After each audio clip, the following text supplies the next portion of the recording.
Hey, what's up, guys? Cheeseburger Eddie here. Gonna bring you my Stam DK build that I've been using recently. I've had a lot of success with it. It's not a totally original build. There are other users on YouTube that are using this setup, but this is my take on it. So I'll go ahead and jump right into it.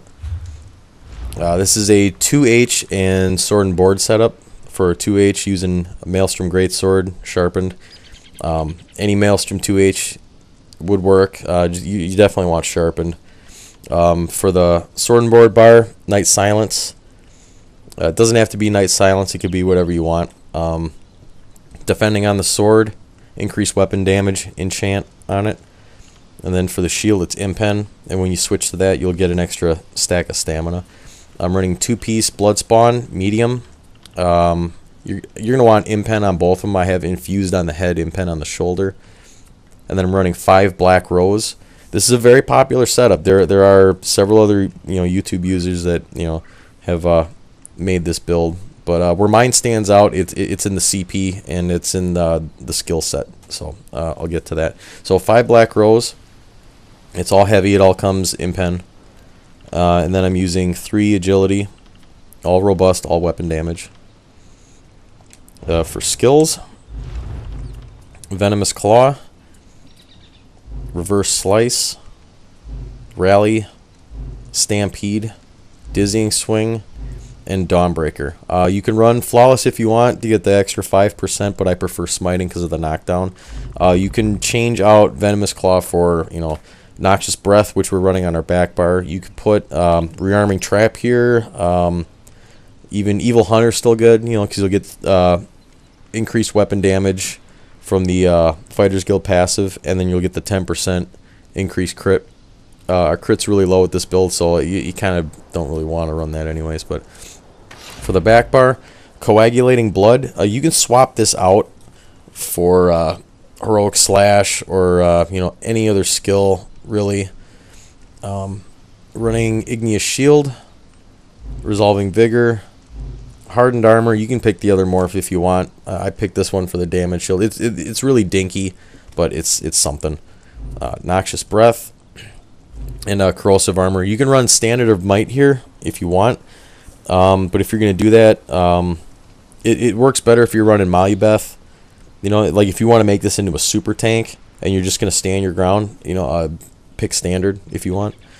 The reason why I'm running Coagulating Blood is because of increased healing received by 8%, combined with Major Mending, 25%, combined with the passive, which gives you 12% increased healing received while a Draconic Power ability is active. And the real kicker is the potion that we're using, and the potion kind of helps put this over the top. Essence of Lingering Health, restore 898 health per second for 48.6 seconds, and grants you major vitality, increasing healing received or healing taken by 30% for 47.6 seconds. So that's going to put you at a grand total of 86.7% increased healing, including our champion points. So if you want to combine Malubeth with this, I would suggest changing your Mundus to the Ritual. If you want to be a super tank, you'll get 30% from Malubeth when it procs, 10% from your Mundus, putting you at 126.7% increased healing, which is ridiculous. So stat sheet buffed up. I am running Tri-Food with this because I'm using Coagulating Blood. If you want to use blue food, I would use Heroic Slash instead of Coagulating. So 13.5 Magicka, 26.8 health. This is not a server that my alliance controls, so if you have the Emperor bonus, your health will go up to just shy of 30k. Because with the Black Rose, I am running all health on it. You can add more stamina on here. In fact, as I become more comfortable with the build, I may swap some of those glyphs out for stamina, because you can get it close to or over 40k stam, which means you're going to hit really hard. So yeah, 34-24 buffed weapon damage. Add in your increased weapon damage enchant from your back bar. And then the Wrath passive from Heavy Armor, which is going to increase your weapon damage every time you're hit. You can get it well over 4k weapon damage. 812 recovery, which is really low, and you may be wondering how the hell this build is able to sustain itself the way it does, and I'll show you that in the CP, but this build sustains very well. In a 1v1, I can run almost anybody else out of resources. They'll have to resort to heavy attacks just because of how well this build sustains. So a 25% weapon critical, that's really low. On our attack bar, 2319 critical resistance, 18.5 spell, 15 physical, unbuffed. If we buff up, 20.4 physical, 23.7 spell, and that's without a blood spawn proc. Blood spawn, if that procs, that's going to go way up. For our back bar, when you switch to that, your stam goes up to 35.5. Your resistance 25.8 buffed, and we're just at 29 spell. And you're getting an extra stack of impen from your shield, so 25.68. So when you're buffed in blood spawn procs, your physical is going to be at about 30k. Your spell resistance is going to be considerably higher. So it's extremely tanky when you go to the back bar. So you're a tank and a DPS combined, which for me fits my playstyle perfectly because I love to just jump right into the middle of a group of guys. Tip of the spear, and with this build you can push groups of players back and open up a path for guys to come in behind you, which is perfect for my playstyle. I am a red guard with this. You can try it with any other race. It should work, but red guard really is gonna make is really gonna make your sustain a lot better because of the adrenaline rush passive. But let's get into CP. 80 in the tower for reduced cost.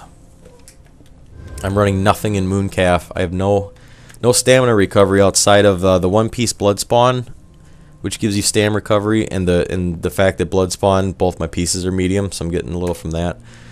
54 in the tenacity. This is where I'm getting a lot of my stamina return from, because as part of my combo, when I crit rush in, hit him with a dizzying swing, and immediately animation cancel a heavy attack on it, it's going to give me a huge chunk of stamina back.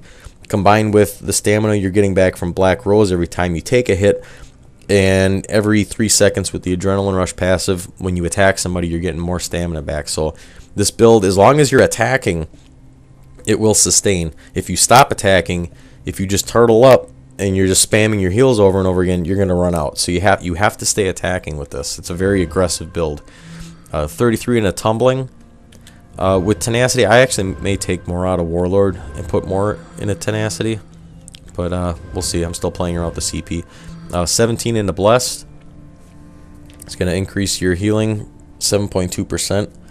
That goes into that 86.7% increased healing.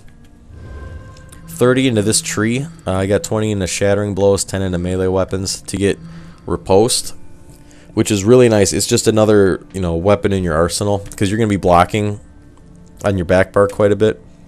When you get into those situations where you got 4, 5, 6 guys pounding on you, so it's nice to still keep up some offense while you're on the defense.